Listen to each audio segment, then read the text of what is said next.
What is going on, everybody? My name is GiraffeAnatomy, and this is another Smite Quick God Guide. Today, the god we will be looking at is Camazotz, Batman himself, the deadly god of bats. So what we're going to do is we're just going to go over Camazotz's passive, his abilities. I'm going to teach you a little bit about what they do, how you can kind of combo them together, and hopefully by the end of this video, you're able to take Camazotz into an arena, joust / conquest game, whatever game mode you want to do, and be able to use him somewhat effectively and know what you're doing, right? So without further ado, let me get into jungle practice here, and we will choose Camazotz. We're going to get rolling. So Camazotz is an assassin in Smite. This means he is a physical melee or short range damage dealer. So when it comes to his basics, they're short ranged. He does physical damage with his kit, and he is mainly played in two roles in Smite. He's played as a jungle, which is what he was originally intended to play for, and he's also flexed into solo lane pretty well. I will show you why in a second here with his kit. So really quick, let me just level everything up to 20.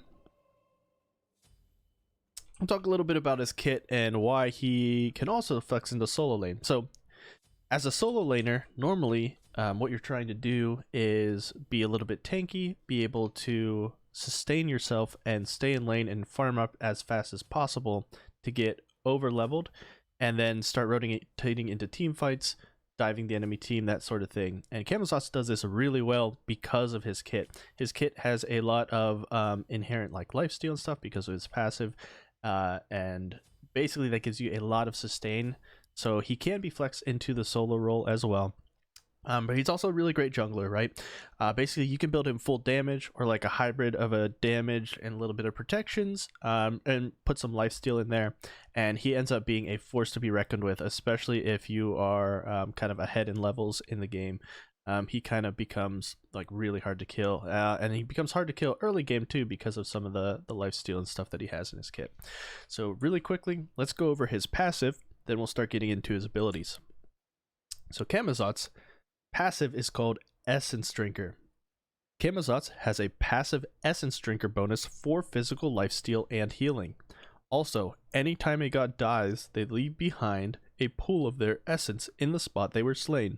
Camazotz may stand inside these pools to drink the essence every 0.5 seconds, replenishing his health and mana. So he gets a 2% of his max health per drink. He gets a 2% of his max mana per drink, and he can drink 10 times per pool, right? And you're getting a 6% physical lifesteal and increased healing because of this Essence Drinker buff, right? So this is his passive. I'm going to show you real quick what that looks like. I'm just going to get a couple items here. I'm going to try and not get any lifesteal. That should be good, because I want to take a little bit of damage here, so I can show you how his passive works. But I'm going to get Guan Yu out here and just start kicking the crap out of him and having him kick the crap out of me too. So basically, when a god dies, they create this pool that you can drink from, and this is what Camazotz's passive is, right? So you will see these across the map. They will also be noted for you, and you'll be able to walk over them. As you can see, as I stand over them, you see my health bar going up? This is him drinking this, right? So this is his passive. You're getting your 2% of your max health and your max mana back per drink here, right? And you're getting like a ton. You also just get inherent physical lifesteal and increased healing. So obviously, if you see an enemy Camazotz on the other team, buy some anti-heal. It's to be said, right? And then if you are Camazotz, you can build into lifesteal a little bit and make it more effective. So things like Soul Eater are really good on him, Serrated Edge, like some of these that have some physical lifesteal built into it. And then obviously with Jotun's Wrath, the upgrade that you can get here, Jotun's Vigor, this will enable you to heal even more and just utilize his kit effectively. So let me sell this stuff again. These items were just to do a little bit of damage to Guan, so I killed him faster for you guys. But let's get into Camazotz's first ability, right? We know what his passive does. He's able to drink from these pools when an enemy god dies. It allows him to sustain in lane. Sometimes in solo lane you can get a kill, be able to drink their blood, get up in health, and then keep farming, right? So let's talk about his first ability. His first ability is called Screech. Camazotz screeches loudly and launches a sound wave that pierces through minions and deals damage, right? If the Screech hits an enemy god, the sound wave will echo. If Camazotz is hit by an echo, he gains vision of that god that was hit by Screech for the next 15 seconds, and he gains bonus physical power for the duration. So really quick, this is what it looks like. It's just a line ability. When you hit somebody with it, here, Odin's moving. I'll just show you on here. When you hit somebody, the screeches come out, and there's 3 that come out. There's 2 that come out at those angles, and the one that comes right back to where you launched the ability from. And during this time, you can see I'm glowing and he's glowing, right? You have this Screech, so you get this increased physical power. The echo buff is 10 when it first starts out, but it gets to 30 extra physical power. So you'll see my physical power over here, right? When I do this. And then the other thing is it gives you vision on this god for a long time. So if you hit a Screech and you get the echo, not only do you see the physical power here, right? That's an extra 30, but now I can see him through the walls, right? And then this is for 15 seconds. You can see the buff counting down. It lasts a really, really long time. So you can use this to your advantage to maybe get a Screech on somebody and then dip out of the lane and kind of see what they do. And you can judge as a jungler, okay, I've Screeched him. I can see him. It's basically like a free ward on a person, right? For 15 seconds, you can dip out of lane and maybe they get a little comfortable and they're like, oh, he's gone. Camazotz is gone. So they move up in lane a little bit and they overextend. Now you can dive back into the lane and gank them or try and like pick up a kill on them, right? If they were low on health. So it just gives you an extra tool to use and utilize in the match in Conquest specifically as a jungler, right? So it's really great when it comes to that. But yeah, basically does the damage. You get the echo buff power as well. So let's talk about Camazotz's second ability here. Camazotz's second ability is called Vampire Bats. Camazotz commands a swarm of bats to fly out and attack a single target, damaging and slowing them by 30% for 3 seconds, and then carrying back a heal. If the target was a buff holder, oracle, or alpha harpy, they will be marked and Camazotz will receive a heal as well as a stackable vampirism buff that lasts 300 seconds. Marked monsters will not provide Camazotz with another stack of vampirism or an additional heal, right? So basically what this is when you're using it on like regular gods and targets, right? You command the swarm of bats. It's basically another line ability, right? So his first ability is a line. His second one's a little bit thinner of a line. And then when you hit them, you will damage them. So the damage starts at 100, goes to 380, and then you slow them by 30% for 3 seconds. So it's a really great chase down tool. I'll show you what this looks like on Odin here. When you hit him, see how he's slowed and those bats are kind of going around for those 3 seconds, right? He's slowed for those 3 seconds while the bats are still there. Then once they're done, they will carry back to Camazotz a heal. Right now the heal's at 20, but if you have other items that affect like lifesteal and stuff like that and healing, he will get buffs to that, right? So really quick,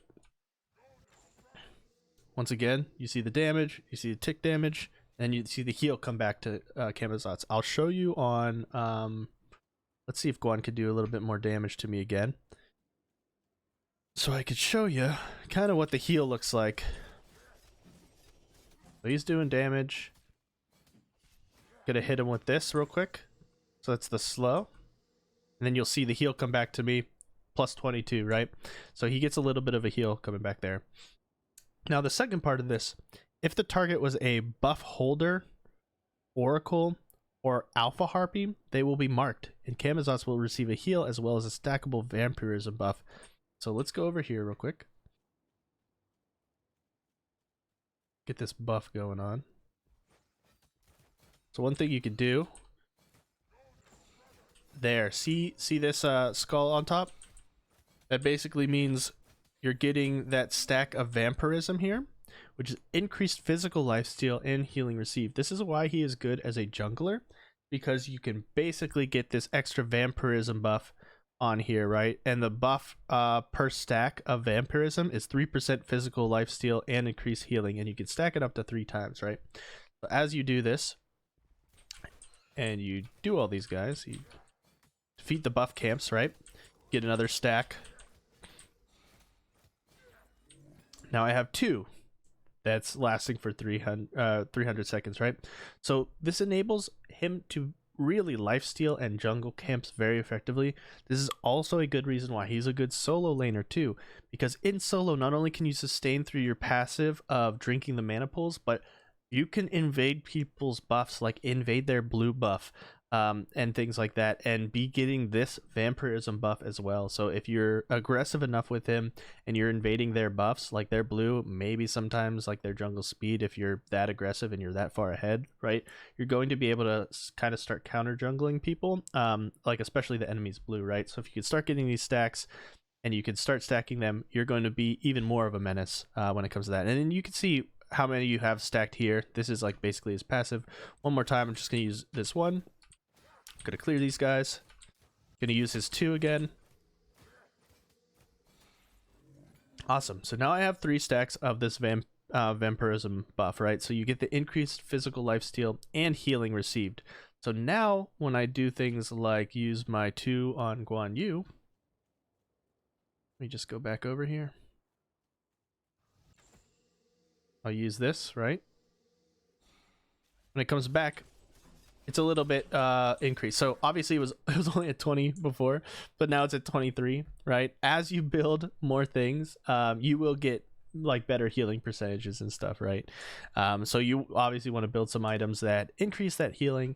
So like I said before, things like when you upgrade Jotun's Wrath, or Jotun's Wrath up to Jotun's Vigor, right? That's the passive where if you drop below 40% health, you gain 10% movement speed and 30% physical ability lifesteal for 5 seconds. This is very useful on Camazotz. Things like Serrated Edge are really good for him because it's a 10% flat physical lifesteal. He does Soul Eater really well because you're getting the physical lifesteal with this as well. And then when you have it stacked all the way, you are getting the 40, 15, 10, 10, and your abilities heal you for 25% of the damage dealt to targets, right? So you're going to get a lot of healing out of an item like this on Camazotz, so that's also really good with him. Also, things like you want cooldown on him because he is ability based, obviously doing the Jotuns, doing the Soul Eater, that's already giving you a lot of cooldown.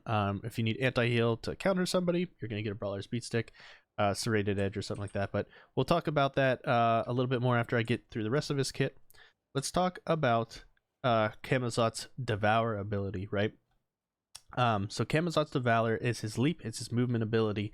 Camazotz leaps forward a short distance, dealing damage on impact and healing himself per enemy hit, right? So not only are you going to do initial damage, but you're going to heal per hit. It's a smaller circle. I can't really do it with the 2 Odins here, but if you jump on somebody, you're going to do the initial damage. And then let me get over here and see if I can do it to Guan again, just to show you guys the types of heals that come back with it. All right, so let's do this. Get that physical power buff on him. I am healing just because I have Soul Eater, but I could do this.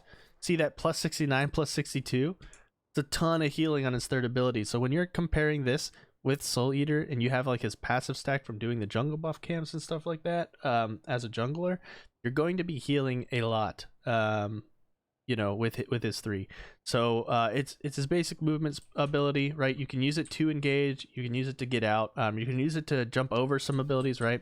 Basically, if you know they're going to do something like a stun, you can kind of like jump over them and like attack them and stuff. You can use it to get over walls and things like that too, because it is a leap. So you're able to jungle really well with this, right? If you're coming over and you want to get over something, you can do that with it. Well, let's look at his passive again, right? Suck it up. Suck it up, suck it up. All right. So yeah, so that's basically Camazotz's first 3 abilities in his kit. Really what you want to do is you want to try and poke with this item a lot of the times, right? If you're poking with this and you're getting, don't do what I just did, which is literally dodge your own Screech coming back at you.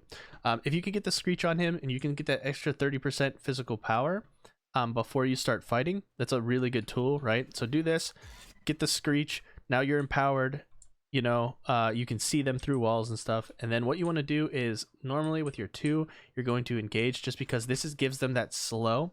So it enables you to chase them down, right? And do the autos that you want to do on them. And then you can do your 1 again and really get up close. So you're getting that Screech like immediately.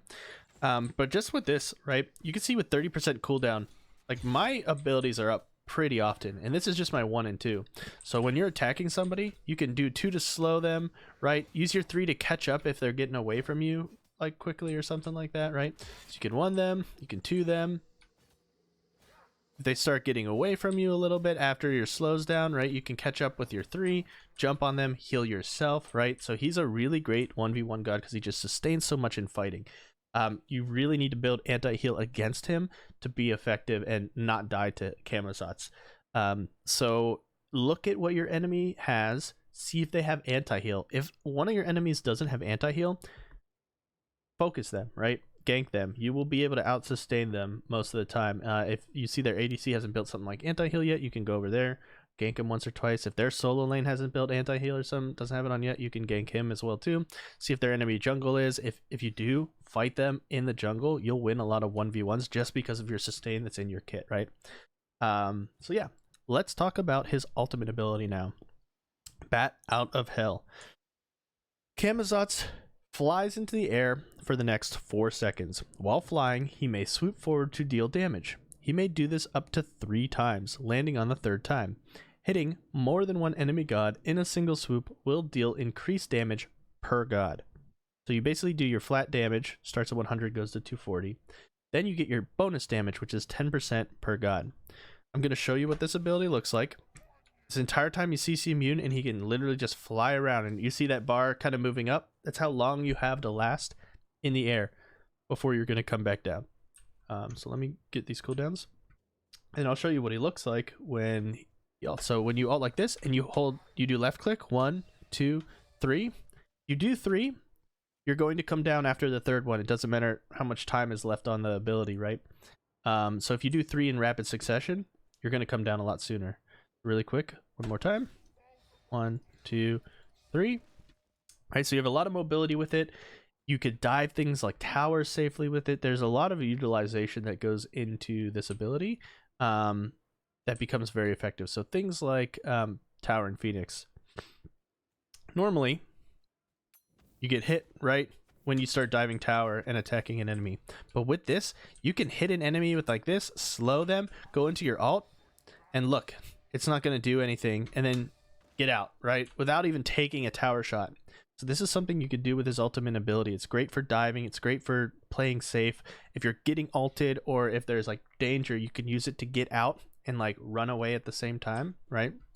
So this is most of the time, that's what you're going to use it for. It's going to be either trying to get out of a fight and you're in danger and you use it because you're CC immune, you're up in the air, you're away from everything, no one's going to hurt you, or you're going to use it to like dive a tower safely, dive an enemy fight safely when there's like Krakens going on and all kinds of, like, besides Krakening and Scylla's monstering, whatever, you could still like be diving them the whole time.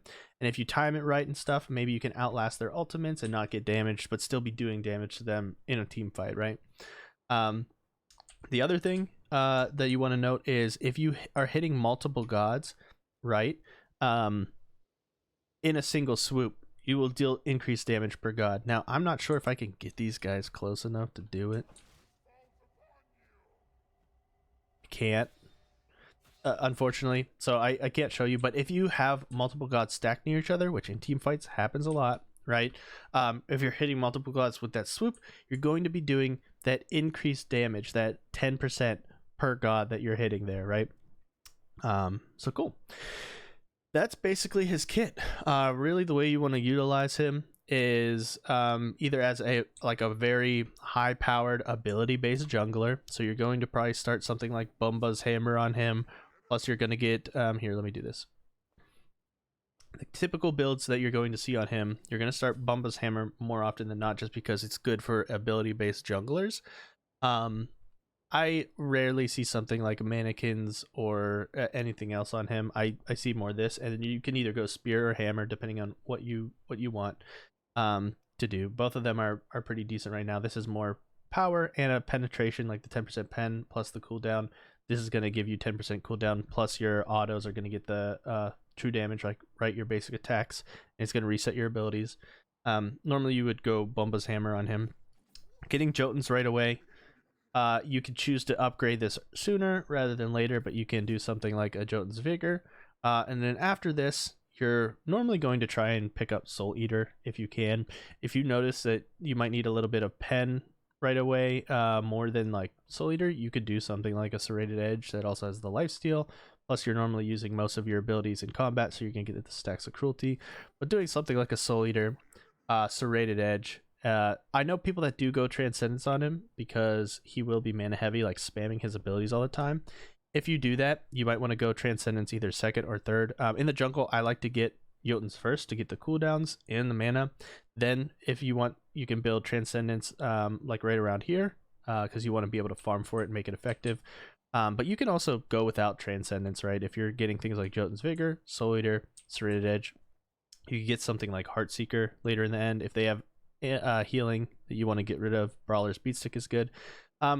Depending on how good Crusher is at the time, right? You could do it. Enemies hit by your damaging abilities take an additional 20 physical damage plus 20% of your power. It's a good item for him. Gives him a little bit of flat pen. Gives him some physical power. And because he's always doing damage with his abilities, it's decent on him. But sometimes Crusher is good, sometimes Crusher is bad. So just check what your meta is right now and see if Crusher is a good item or not at the time. Heartseeker is a good item. Excuse me, by the way. Heartseeker is a good item to use late game, just because it'll do that extra 3% damage on him. So you can have like a build like this with like a Brawler's put in there. You could get something like Titan's Bane if you're really having trouble with pen. I like to get this Serrated Edge just for the 20% physical penetration, right? It's going to go with the physical penetration here with Soul Eater. Soul Eater is just a good item because you're getting lifesteal, which he likes. You're getting pen, which you need, and you're getting cooldown, right? So just with these two items, you're getting a lot of cooldown. Eventually, when you upgrade Bumba's Dagger, you don't need to worry about cooldown anymore because Bumba's Dagger will eventually. Right now, I'm only at when it comes to cooldown 30, but once you upgrade it to Bumba's Dagger or Bumba's Spear, right, you are able to get that extra 10%. So now you're going to be at the 40% cooldown that you want to be at, right? So you can get items like this, like the Heartseeker, the Serrated Edge, and then at the end, like I said, if you need anti-heal, it's probably better to build it in here, but trying to get that pen online sooner rather than later, and healing is good. And then yeah, you could do like Crusher, Brawler's Beatstick. Something like Titan's Bane is good too for even more pen on top of them, right? So you have 20 plus the 10% here, which is already 30. This will overcap you, but you get that extra 20% for your first ability cast like every 8 seconds. So you're actually doing like a ton of damage, especially if you're like alting, like that's your first ability or something like that. So build ability based on him. Build like these core items. I think the core items on him are obviously like the Jotuns, upgrading to Vigor, the Soul Eater, and the Serrated Edge. Like these are pretty much what you'll see on him every single time. Just for like the pen and the lifesteal, you're stacking a lot of lifesteal here, so you're really able to sustain through a lot with just things like these, right? So I'll let him do damage to me real quick so I could show you how much he like heals with some of these items. So this is just his bats, right? When they come back to me, I'll get that heal, jump on him with my 3, I heal, right? Do this again, get that physical power, do the bats again. Look at that, 301 with the bats. So yeah, that's a lot of healing. You're jumping on them. With these cooldowns too, you're really able to do a lot of damage, right? Those bats come up pretty frequently, right? And if you slow them, you're really able to like chase them down, do a lot of damage, jump on these dudes. Like I'm already full health. Like as long as you're hitting your abilities, it's going to be a hard time for somebody to really fight you 1v1, especially if they're not building anti-heal. Camazotz will just dumpster them. So yeah, that's the basics of Camazotz. If you guys have, and that's without like Soul Eater being stacked. Like here we go. Get that passive 25% of the damage dealt to targets you're healing. Plus you have your passive where you're sitting in these pools where you killed them, you're gonna heal. So yeah, Camazotz is really great in game modes like Arena or Assault as well, just because he can sustain through those fights. If you kill somebody, sit in the pool real quick, heal back up, and everything like that. But I hope you guys enjoyed this video. if you haven't yet, join our Discord. We run a Smite learning Discord called the Smite Dojo. We welcome anybody of any skill level. It's actually meant to be like a conquest learning server and a new player learning server. So we run the Smite Dojo just to teach people how to play Smite. We have mentors that are a much higher level than I am. They're like Diamond Masters level. So you know you're getting good information and good advice from them. It's just instead of just some random post in Reddit where you get like a bunch of gold and silver people chatting at you like, oh yeah, do this. But it's like you'll get a nice flavor between one from gold up until like masters level, and they'll teach you like how to play the game, things you should build on certain gods, how to play certain gods. If you guys want one-on-one training, you can do that as well. So feel free to join it. The link is going to be in the description below to join the Discord server. Just click it. Go in, assign yourself the Smite role, and just play with us, man. We do LFG all the time, so there's a bunch of people in there that are just having fun, enjoying themselves playing the game. There are people in there that want to learn and get better, and they're trying every day to like practice things and work on stuff. So we're here through the gambit, right? It's super non-toxic. We want to create an environment where you're never going to get flamed for being bad or just having a bad game or having a bad build or something, or if you want to try something out, as long as you communicate effectively beforehand, like, hey guys, I'm just looking to have fun, let's play some arena. Like, it'll be a good game, right? No one's gonna freak out if you go like 0-10 or something. Like, it happens. We've all been there, and I think the best way to get over stuff like that is to just play the game more and get better at it. And then we just like to have fun with it, so we're trying to create a nice environment where that will work out. So join that if you haven't already. Also, if you want to see more content like this, subscribe, click the notification bell, because I am coming out with a Smite God guide for every single god. We're getting through the C's right now. Eventually we'll get down to Z one day. Doing a couple a day, so just trying to pump them out for you guys. And then we'll also have a full item review guide. If you haven't seen one already, we've already gone over starter items and relics. The next one is going to be all of the items of Smite. We're going to go literally through all the trees, go each tree, why you would get things, what certain builds work on certain gods, that kind of stuff. It's going to be a long one, like a 3-hour or so video. They're kind of like podcasts almost at that point, where we're just like discussing like builds, items, what they do, how to build them and stuff. So stay tuned for that stuff. And I hope you guys enjoyed the video. Thank you guys so much for watching. I really appreciate it, and I will see you next time. Thank you very much, and have a great day. Ooh.